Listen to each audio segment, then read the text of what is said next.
Okay mga Pininvestors, ito naman yung pinaka-actual unit natin ng Lubina or yung parang Caroline nga, no? Parehas lang halos yan.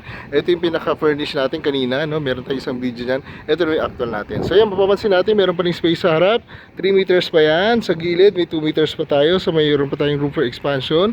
At saka maliwala siya, no? So dito yung ating pinaka-muhon dyan. So ito yung property line natin hanggang doon. Yan, tama-tama kasi may kapitbahay na. So dito yung ating pinaka-property line. So pasok tayo sa loob. Tingnan natin kung anong itsura ng loob natin. So yan ating yan. Ang maganda lang dito kasi plain cement finish siya, malinis naman yung pagkakagawa. Ang maganda lang dito, binigay ni Fininvest yan para makapili pa tayo ng tiles na gusto natin kasi maraming magaganda ngayon na tiles. So ang maganda pa dyan, diniscount niya. So instead na maglagay nga naman siya ng tiles tapos babasagin din natin, so ganito lang yung turnover. Mas efficient nga naman. Tapos sa taas, ayan, makapapansin natin yung kisame natin bakal, oh. Bakal lahat yan, ang kapal, oh. Kung titingnan natin yung nasa gitna. Ayan, oh. Makapal talaga yung bakal na ginamit. Plus yung kahit yung pag ano, no, makakapal yung steel na ginamit. Kasi pagdating ng araw, pag kinat mo yan, nag second floor ka, yun din yung gagamitin mo sa taas, nakatipid ka na naman, di ba? So ito namang pinaka ating roof is, ano yan, yung pinatinatawag na long span. Walang putol, ibig sabihin diretso siyang gano'n, so naiwasan yung tulo. Tapos ang isa pa maganda dito, pagdating na araw, pagka pinakisame mo, hindi na uso kasing kisame na ganyan, nasayang kasing space dito eh. Oh. So yung iba ang ginagawa, nakikisame pa gano'n.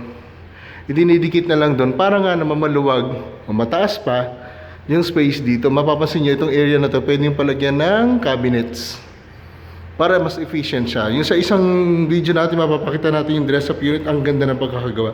So ito na yung pinaka-CR natin.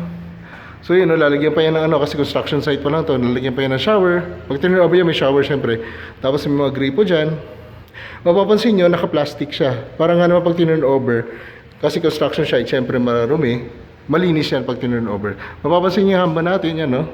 Matibay, no? Bakal yung ating hamba. So ganun siya. Mataas din yung ceiling, oh. Taas din. So ganun siya. Tapos dito sa likod, kasama na yung pinakalababo natin. So gripo lang lalagyan natin, lagyan lang natin ng cabinet.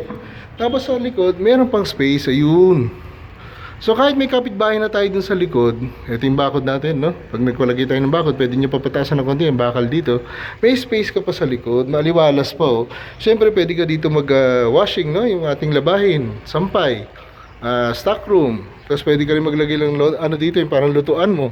So ito yung kapitbahay kung maglagay ng yung pinaka firewall niya, may space pa, oh. Maganda pa. Maluwag pa. So yan siya. Maganda pa siya, maluwag pa, maliwalas pa. At ang maganda doon, importante, pwede pa siyang i-expand. Yun ang maganda, pwede mo naman sagarin dito yan. Firewall ka lang. Tapos sa taas, pwede ka mag 2 bedrooms sa taas or maximum 3 bedrooms. Depende naman sa pagkakagawa. Or pwedeng 2 bedrooms tapos may 1 toilet and bath. Yan ang Lubina actual unit or Caroline. Halos parehas lang yan. Ito naman yung kanina, yung furnish. So meron tayong ibang video dun. Salamat mga Fininvestors at congratulations sa mga nakakuha nito. Very efficient, napakaganda at abot kamay sa bulsa. Thank you!